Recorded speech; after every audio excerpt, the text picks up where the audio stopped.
바리새인 같은 신앙생활이 있고 예수님 같은 신앙생활이 있어요. 그러니까 둘이 부딪히죠. 그러니까 반대란 얘기예요. 바리새인의 신앙생활과 예수님의 신앙생활이 반대니까 이게 부딪힐 수밖에 없어요. 맨날 싸우는 거예요. 그래서 싸운다는 얘기는 이게 반대란 얘기야. 근데 그게 바리새인 같은 신앙생활이 우리 안에 있고 예수님 같은 신앙생활도 우리 안에 있어요. 예수님 같은 신앙생활은 성령님이 주시는 거고요. 바리새인 같은 신앙생활은 내 쪽에서 나오는 것입니다. 그러니까 나하고 하나님하고 자꾸 싸우는 거죠. 이 속에서. 근데 내가 이기면 이게 불행해지고 하나님이 이기면 행복해지는 것입니다. 그러니까 하나님은 행복하여라 그 말은 네가 져라 그 말. 네가 져라. 그러면 행복해질 것이다. 이런 거죠. 바리새인들은 주장하는 게 뭐냐면 착하게 사는 게 주장입니다. 행복하는 건 별로 중요한 게 아니에요. 그 사람들은 착하게 살아야 돼. 선하게 살아야 돼.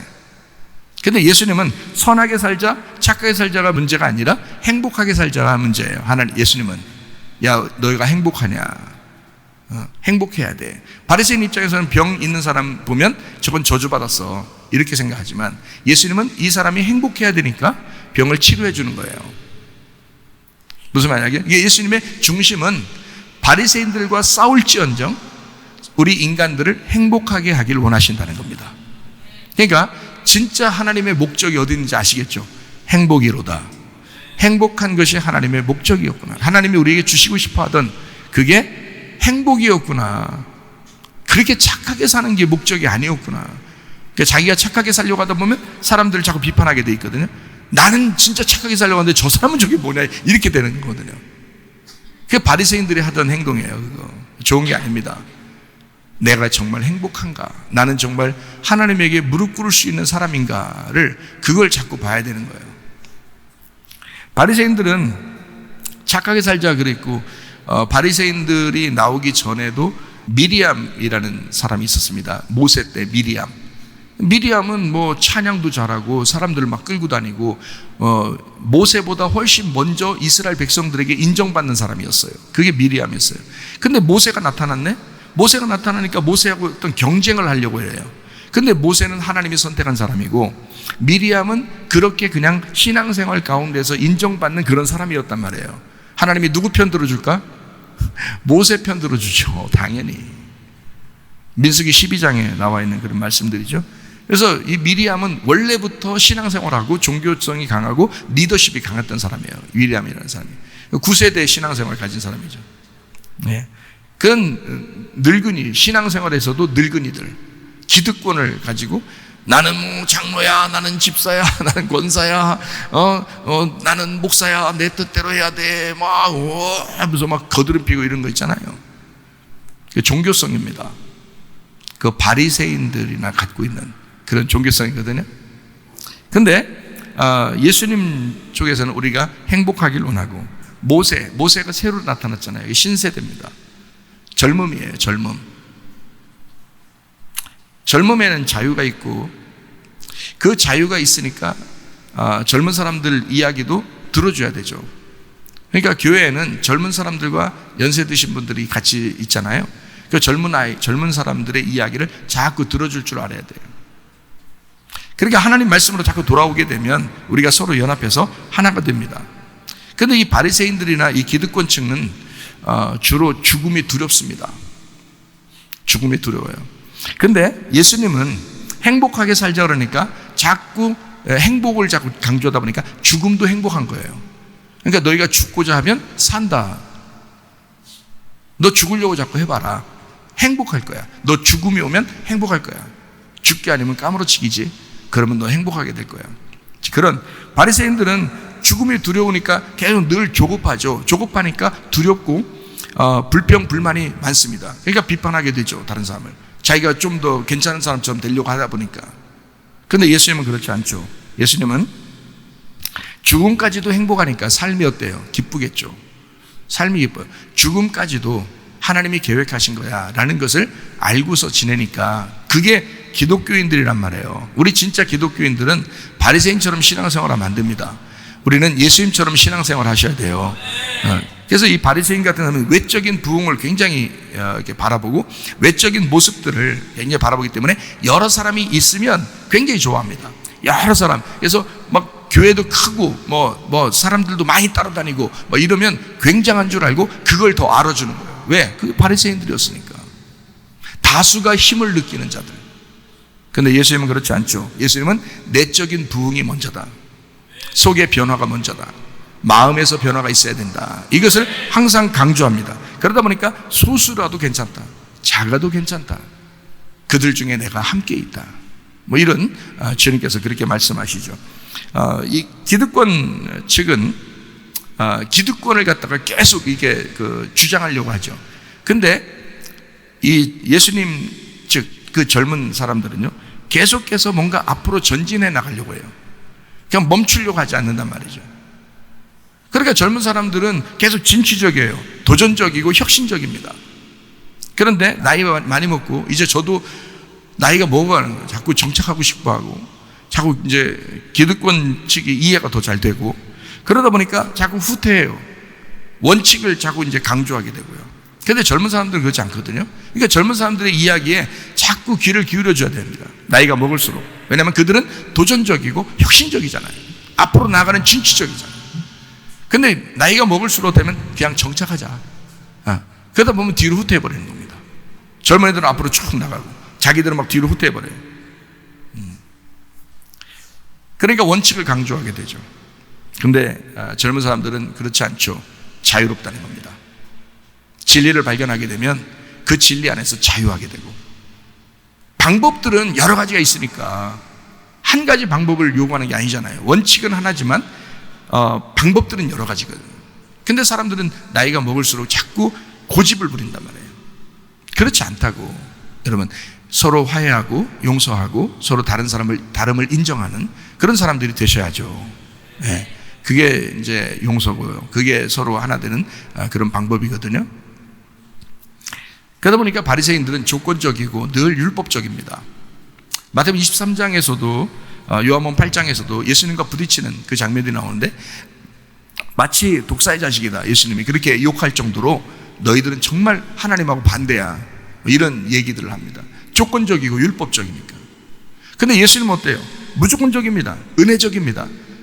아무리 죄인이라도, 아무리 아픈 사람이라도 하나님이 그들을 사랑하신다, 하나님의 사랑을 선포하고 그에게 은혜를 베푸신다, 이런 하나님의 마음을 우리가 가져야죠. 우리가 알아야지. 그걸 알아야 우리도 행복하죠. 하나님의 마음이 나를 심판할 거야, 나를 괴롭힐 거야, 이렇게만 하면 이제 괴로운 거예요. 힘들어지는 거예요. 하나님 마음을 모르니까. 하나님 우리가 행복하길 원하신다는 겁니다. 하나님은요. 근데 마귀는 우리가 불행하길 원하죠. 그러니까 하나님의 행복을 찾으셔야 돼요. 여러분이 뭐에서 찾아요? 믿음이라는 말씀에서 찾는 거예요. 믿는 거예요. 하나님은 나에게 분명히 행복하게 해주실 거야 라는 것을 믿으면 그때서부터 기도의 응답이 시작된다고요. 그것도 하면 하나님도 안 믿는데 뭔 기도의 응답이 오겠어요. 생각해보세요. 하나님을 인정하고 하나님을 믿으셔야 돼요. 그래서 제가 끊임없이 주일날 진리를 말한다라고 하는 것은, 그 진리는 무조건적인 사랑이신, 은혜이신, 사랑이 넘치시는, 용서하시는, 용납하시는 은혜의 예수님이다, 그런 하나님이다 라고 계속 주장하는 겁니다. 하나님의 마음을 깨달아라, 하나님 마음을 믿어라, 제발 믿어달라, 우리 하나님의 마음을 좀 믿어달라 그렇게 얘기하는 것입니다. 안타깝지도 않냐? 그 하나님이 우리한테 그렇게 열정적인, 막 물이 팍팍 끓는 그런 사랑을 막 가지고 있는데, 우리한테 왜 너희들은 밋밋하고 사랑도 안 하고 주님께 대해서 그렇게 멀리 있고 이러냐? 주님의 그 열정적인 사랑을 그 안에 푹 담겨서 삶아져라. 그러면 기도의 응답은 저절로 오게 돼 있다. 이해가 되시겠어? 그러니까 그런 마음으로 우리가 살면 더 행복하다, 그 말입니다. 행복하기를 하나님이 원하시기 때문에 그래요. 진짜 행복은 여러분이 죽는 데 있습니다. 제가 왜 죽는다는 말을 자꾸 하냐면, 죽어야 사니까 그럴 거예요. 죽어야 사니까. 그거를 저는 아는데 그걸 얘기할 수밖에 없거든요. 근데 자꾸 산다만 하면, 죽는다는 게 없이 자꾸 산다만 하면 그건 오히려 죽는 거거든요. 그 죽이려고 하는 거예요. 누구 잘못된 얘기예요, 그거. 죽는다고 해야 그게 진짜 행복이고, 죽는다고 해야 그게 사는 거거든요. 고린도전서 15장 31절 말씀입니다. 형제들아, 내가 그리스도 예수 우리 주 안에서 가진 바 너희에 대한 나의 자랑을 두고 단언하노니 나는 날마다 죽노라 그랬거든요. 나는 날마다. 왜? 주님이 은혜니까. 은혜 받은 사람은 날마다 죽는 거예요. 그러니까 날마다 죽는다, 다른 말로 말하면 나 은혜 받았다, 그 말이에요. 죽어도 되는 거야. 예수님이 은혜시니까. 요한복음 1장 14절 말씀이 육신이 되어 우리 가운데 거하시며 우리가 그의 영광을 보니 아버지의 독생자의 영광이 은혜와 진리가 충만하더라. 16절 우리가 다 그의 충만한 데서 받으니 은혜 위에 은혜로라. 은혜가 얼마나 좋으면 예수님이 은혜 위에 은혜라는 거예요. 17절 율법은 모세로 말미암아 주어진 것이요 은혜와 진리는 예수 그리스도로 말미암아 온 것이라. 여러분은 율법으로 살고 싶어요? 아니면 은혜로 살고 싶어요? 은혜로 사셔야 합니다. 은혜가 오면 행복해진단 말이에요. 죽어도 사는 거예요. 은혜가 오면 죽어도 행복한 거란 말이에요. 그러니까 나는 날마다 죽노라 라고 하는 이 고백, 죽노라, 언제 우리가 이것을 몸으로 체험했죠? 침례입니다. 침례식 한다는 것은 나의 죽음을 의미하는 거예요. 내가 예수님과 함께 살겠습니다 하는 고백이거든요. 그 결혼식 하는 거예요. 이제는 다른 남자들 내가 안 만나겠습니다. 예전에는 많이 만났지만 예수님 한 분 그 남자만 살겠습니다 하고 결혼하는 게 그 결혼식이거든요. 그게 침례식입니다. 그러니까 나는 날마다 죽노라, 나는 날마다 침례를 받노라 라는 고백하는 그 행복, 나는 날마다 당신에게만 속해 있겠습니다 라는 그 행복, 그 죽노라 라는 그 행복, 그게 여러분과 저에게 믿음으로 있으셔야 합니다. 그래서 날마다 죽노라 라는 말은 날마다 세례를 받노라, 나는 날마다 침례를 받노라 라는 말과 같은 말이에요. 날마다 죽노라, 날마다 나는 예배하노라, 나는 날마다 믿노라. 다른 말로 말하면 날마다 나는 세상에서 쫓겨나리라, 세상에서 쫓겨나 예배를 드리리라. 나는 날마다 죽노라, 나는 날마다 나를 벗겨내리라, 나를 날마다 벗겨내리라. 나는 날마다 씻노라, 나는 날마다 죽노라, 나는 날마다 씻겠노라.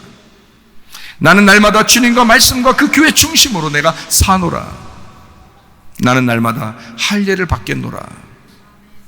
나는 날마다 사노라. 나는 날마다 벗어지노라. 나는 날마다 예수가 내 속에서 부활하노라. 자, 이 바울은 그걸 알고 얘기하는 거예요. 고린도전서 15장 31절에 나는 날마다 죽노라 라고 말하는 것은 그냥 단순하게 죽기만 위해서 얘기하는 게 아니라 내가 죽으니 내 속에서 예수가 부활하노라 그 말이거든요. 나는 날마다 살 것이다. 나는 날마다 주님과 결혼하노라. 나는 날마다 건너가노라. 나는 날마다 멸절되노라. 나는 날마다 파괴되노라. 나는 날마다 나를 거절하노라. 나는 날마다 나를 포기하기 위하여 나는 기도하노라. 바울의 이야기를, 그 바울의 속에 들어가서 제가 그 바울의 속에 들어가서 그 바울이 무슨 생각을 하면서 이 말을 썼는지를 제가 보니까 그렇게 말씀하시고 있더라고요. 그렇게 말하고 있더라고요. 바울의 속에 온통 예수님으로 가득 차 있는 거예요. 바울의 마음 속에, 바울의 생각 속에 온통 예수님으로 가득 차 있는 거예요. 그래서 나는 날마다 죽노라 라고 그는 그걸 자랑하고 싶었던 거예요. 나는 날마다 건너가노라. 나는 날마다 나를 파괴시켜보라. 나는 날마다 나를 거절하겠노라. 나는 날마다 나를 포기하기 위하여 나는 기도하겠노라. 나는 날마다 껍질을 벗기고 진리로 예배하겠노라. 나는 할례를 습관처럼 받겠노라. 그런 말이거든요. 나는 날마다 내 속에서 교회를 건축하노라. 나는 날마다 에덴 동산을 재건축하겠노라. 나는 날마다 천지창조의 질서로 돌아가겠노라. 나는 날마다 예배를 회복하노라. 나는 날마다 성경을 읽겠노라. 나는 날마다 기도하겠노라. 그 속에서 외치고 있더라 이 말이에요. 날마다 순종하겠노라. 창세기 16장 16절 말씀에 보니까 하갈이 아브라함에게 이스마엘을 낳았을 때에 아브라함이 86세였더라. 창세기 17장 1절에 보니까 아브라함이 99세 때에 여호와께서 아브라함에게 나타나서 그에게 이르시되 나는 전능한 하나님이라 너는 내 앞에서 행하여 완전하라 그랬거든요. 아브라함이 순종하지 않았을 때 하갈을 통하여 이스마엘을 낳았어요. 그리고 그 날부터 하나님이 안 나타나셨습니다. 하나님이 안 나타나시고 99세 때에 나타나셨어요. 무려 13년을 안 나타났습니다. 육체를 낳았다 이 말이에요. 그러니까 하나님도 그를 만나지 않았어요. 그러니 여러분, 날마다 바울은 자기가 죽겠노라, 육체를 죽이겠노라는 거 아니에요? 그러다 보니까 자기는 반항하지 않겠다. 나는 날마다 순종하겠노라, 나는 날마다 반항하지 않겠노라 라는 말이죠. 창세기 17장 11절 말씀이요. 너희는 포피를 베어라. 이것이 나와 너희 사이의 언약의 표징이다. 자, 17장 1절까지 안 만났잖아요. 13년 동안. 그러니까 17장 11절에 뭐라고 하고서 만난다고요? 와가지고 만나서 뭐라고 했어요? 너 껍질 안 벗기면 나 안 만날 거야. 너 껍질 벗겨야 그 다음부터 내 자식인 거야. 이게 언약의 표징이야. 너 껍질 벗겨야 돼. 날마다 육체의 껍질을 벗겨내노라. 날마다 죽겠노라. 여러분 가운데 있으셔야 합니다. 갈라디아서 5장 22절 23절 말씀이요. 오직 성령의 열매는 사랑과 희락과 화평과 오래 참음과 자비와 양선과 충성과 온유와 절제니 이 같은 것을 금지할 법이 없느니라. 다시 말하면 날마다 육체를 벗겨내노라 라는 말은 날마다 영적으로 살아가겠노라 라는 말입니다. 날마다 축제하겠노라, 날마다 영 안에서 즐거워하겠노라, 날마다 이삭이 오노라. 아브라함이 이스마엘을 낳은 것이 하나님으로부터 뭔가 반역한 행동, 반항이라는 행동을 한 것에 대해서 하나님이 알려주시고, 하나님은 그의 껍질을 벗겨내게 합니다. 그리고 진리 안에서 다시 아들을 하나 주시는데요. 창세기 17장 19절 말씀, 하나님이 이르시되 아니라 네 아내 사라가 네게 아들을 낳으리니, 이 아내 사라는 배가 죽었던 여자거든요. 아기를 못 낳는 여자예요. 근데 그 여자에게 아들을 낳게 되는데 너는 그 이름을 이삭이라고 해라. 하나님이 이름을 지어준 거예요. 보통 아버지가 아들의 이름을 지어주죠. 마찬가지로 하나님도 그 이삭의 아버지가 되길 원하셨던 거예요. 그러니까 이삭을 이름이라고 지어라. 내가 그와 내 언약을 세우리니 그의 후손에게 영원한 언약이 되리라 했습니다. 23절이요. 이에 아브라함이 하나님이 자기에게 말씀하신 대로 이날에 그 아들 이스마엘과 집에서 태어난 모든 자와 돈으로 산 모든 자, 곧 아브라함의 집 사람 중 모든 남자를 데려다가 그 포피를 베었다. 다 껍질 벗겨버린 겁니다. 24절, 아브라함이 그의 포피를 벤 때가 언제? 99세 때. 25절, 그의 아들 이스마엘이 그의 포피를 벤 때가 13세, 13년 동안 하나님이 안 만났다는 거 아시겠죠? 이스마엘이 태어나서 이스마엘이 13세에 껍질이 벗겨지는 할례를 하기 전까지는 안 만난 거예요. 하나님 단호하시나 약속의 하나님이셔요.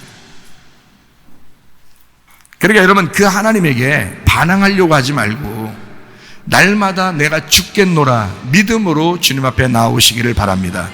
그러면 날마다 웃는 역사가 있게 된다. 그래서 하나님이 이삭을 준다 해놓고 이름을 이삭이라고 하라는 거예요. 창세기 18장 12절부터 15절이요. 사가 속으로 웃고 이르되 내가 노쇠하였고 내 주인도 늙었으니 내게 무슨 즐거움이 있겠느냐. 여호와께서 아브라함에게 이르시되 사라가 왜 웃냐. 이르기를 내가 늙었거늘 어떻게 아들을 낳으냐 하느냐. 여호와께 능하지 못한 일이 있겠느냐. 기한이 이를 때 내가 네게로 돌아오리니 사라에게 아들이 있을 것이다. 사라가 두려워서 부인하여 이르되 내가 웃지 아니했는데요. 이르시되 아니다, 네가 웃었다. 이렇게 얘기하잖아요. 날마다 웃게 만들게 해주겠다. 죽었던 배를 가진 그 여자에게 하나님이 이삭을 주면서 내가 웃게 만들 거야. 진짜 웃게 만들 거야. 얼마나 웃기겠어요. 할머니가 애를 낳으니까 얼마나 웃기겠냐고. 진짜 웃게 만들어요. 진짜 비웃을 당할 만한 그런 웃음을 너에게 줄 거야. 너에게 생명을 이어줄 거야. 놀라운 얘기는 날마다 행복하게 해줄 거야. 이삭을 볼 때마다 날마다 행복하게 해줄 거야. 하나님 우리에게 그런 행복을 주시길 원하십니다. 바울 사도가 그래서 그 얘기하는 거예요. 나는 날마다 죽노라. 다시 말하면 나는 날마다 행복하노라. 무슨 말인지 아시겠죠? 나는 날마다 이삭이 내 속에서 출생하노라. 나는 날마다 즐겁노라. 시편 133편 3절 말씀이요. 주님 우리가 행복하기를 원하십니다. 요한복음 17장 3절 말씀이요. 영생은 유일하신 하나님과 그와 보내신 자 예수 그리스도를 아는 것이다. 그러므로 행복은 영생이고 영생은 아는 것이고 아는 것은 행복이고 행복은 복입니다. 진짜 복 받길 원한다는 말은 영생하길 원한다는 말이고요. 그것이 진짜 복이 우리에게 계속돼야 된다는 것을 말하는데, 그 복은 베라카, 축복, 번성이라는 말인데, 이걸 바라크에서 나온 원어에 나온 단어예요. 그러면 이 바라크는 무릎을 꿇다, 찬양하다, 경배하다라는 말이니까, 다시 말하면 너를 계속 무릎 꿇게 만들 거야. 계속 하나님을 인정하게 만들 거야. 계속 네가 죽게 만들 거야. 그러면 하나님이 너를 부활시킬 거야. 너를 소생하게 만들 거야. 너를 치료하실 거야. 너를 회복하실 거야. 하나님의 살아계심을 나타낼 거야. 이렇게 하나님이 역사하신다, 그 말입니다. 복이라고 하는 것, 무릎을 꿇다라는 말입니다. 다른 말로 항복하다라는 말이에요. 다른 말로 말하면 죽는다는 것입니다. 진짜 복은 우리가 죽는 데 있습니다. 경배한다, 예배한다, 진리로 예배한다, 하나님과 예수님을 알게 된다. 이걸 영생이라고 그러죠. 그 영생은 항상 숨을 쉬는 걸 말합니다. 항상 생명이 있다는 걸 말해요. 항상 숨을 쉬고 있다. 영원한 생명을 말합니다. 이 영원한 생명은 생명이 계속된다는 것을 얘기하는 거예요. 생명이 계속된다는 것은 이것을 행복이라고 그러죠, 성경에서. 너 생명이 계속되고 있어. 하나님이 너에게 응답을 주고 하나님이 너와 함께 한다는 것이 계속될 거야. 너 행복한 사람이야. 다른 말을 말하면 디모데전서 4장 5절에 하나님의 말씀과 기도로 거룩하여 심이라. 하나님은 거룩하신 하나님인데 그 하나님과 네가 같이 계속 있게 될 거야. 영생할 거야. 뭘로요? 말씀을 알고 기도하면서 사는 그 거룩한 삶. 말씀과 기도로 거룩하여 지민이라. 시편 84편 4절 말씀이요. 주의 집에 사는 자들은 복이 있나니 그들이 항상 주를 찬송하리이다. 복이 있도다. 어떤 복이 있도다? 주의 집에 사는 자가 복이 있도다. 야샤브, 산다, 거한다는 말인데 이게 거주한다, 앉아있다, 정착한다, 결혼한다라는 말입니다. 주님의 집과 함께 그 안에서 네가 결혼한 사람, 주님의 집과 결혼한 사람, 주님의 집과 함께 정착한 사람, 그 사람은 복이 있도다. 복 있는 사람은 주님의 집과 결혼한 사람이다. 교회와 결혼한 사람이다. 주님과 결혼한 사람이다. 진짜 복받은 예수가 되는 것이다. 하나님의 아들이 되는 것이다. 하나님의 아들과 교회가 결혼한 그 상태가 되는 것이다. 그렇게 정착한 사람이 되는 것이다. 그게 복받은 사람이다. 시편 84편 5절의 말씀이요. 주께 힘을 얻고 그 마음에 시온의 대로가 있는 자는 복이 있도다. 복이 있도다. 에쉐르, 행복하도다, 복되도다. 에쉐르라는 말이에요. 이게 야샤르에서 나온다네요. 곧다, 옳다, 평탄하다, 행복하도다, 복되다, 번성하다라는 단어거든요. 이 말이 복이 있도다. 너 행복하도다. 행복한 자요. 복받은 자요. 행복하도다. 어떤 사람? 그 마음에 시온의 대로가 있는 사람. 그 마음에 시온의 대로가 있는 사람은 복받은 사람이다.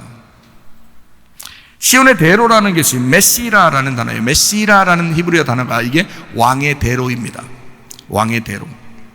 소레라에서 나왔어요. 이게 쌓아 올리다, 높이다, 명백히 하다. 그러니까 이런 큰 길을 말합니다. 왕의 대로니까 큰 길을 말해요. 정해진 것입니다. 이미 길을 딱 닦아놓은 거죠. 정해진 거예요. 자, 그 마음에 시온의 대로가 있는 자는 복이 있도다. 자, 복받은 사람은 그 마음에 시온의 대로가 있는 사람이야. 다시 말할까요? 자, 대로가 뭐예요? 왕의 길이라고 그랬죠. 그 왕의 길이면 누가 지나다닌다는 얘기예요? 왕이 지나다닌다는 얘기야. 그러면 내가 뭐가 된다는 얘기야? 왕이 나를 밟고 지나가는 길이 된다는 얘기야. 그 시온의 대로가 있는 자, 그 시온의 대로가 되는 자, 그 시온의 대로인 사람이 그게 복받은 사람이야. 너의 길로 왕이 지나갈 거니까. 네 마음으로 왕이 지나다니실 거니까. 네 생각으로 하나님의 왕이 지나다니실 거니까. 네가 그 길이 될 거니까. 그러니까 내 생각과 내 마음이 하나님을 이겨버리면 안 되는 거죠. 왕이 나를 밟고 지나가셔야죠. 이해가 되십니까? 그러니까 주여 왕이시여 나를 밟고 가시옵소서, 이렇게 기도하셔야 되겠죠. 나는 날마다 죽노라. 왕이시여 나를 밟고 지나가시옵소서. 왕이 지나가는 그 거룩한 길, 거룩할 성, 길도 하면 성도가 된단 말이죠. 성도, 거룩한 길이 되는 사람, 왕이 지나가는 거룩한 길이 되는 사람. 임마누엘 하나님이 우리와 함께 하십니다. 주님과 함께 있다고 여겨지는 사람 행복한 사람입니다. 기도 응답을 받고 있는 사람 행복한 사람입니다. 주님의 소유가 된 자 행복한 사람입니다. 주님과 동행하는 사람 하나님 앞에 행복한 사람입니다. 틈나는 대로 성경 읽는 사람 행복한 사람입니다. 틈나는 대로 기도하는 사람 행복한 사람입니다. 왕이라는 예수님이, 왕이 우리를 통하여 지나가시는 한이시는 사람 행복한 사람입니다. 왕의 길이 되는 시온의 대로가 돼서 복받은 사람으로 살다 주님 만나시기를 바랍니다. 그러므로 나는 살아 죽으나 주님의 것이요 살아 죽으나 살아 죽으나 날 위해 피 흘리신 내 주님의 것이요. 우리 한번 기도하겠습니다. 하나님 앞에 기도할 때, 하나님, 나는 침례를 받았습니다. 나는 주님 앞에 죽은 자요, 주님과 함께 살아가기를 원합니다. 하나님은 우리에게 행복하기를 원하시는 하나님이신 줄 믿사오니 내가 불행하지 않게 하옵소서. 내가 불행하게 살다 주님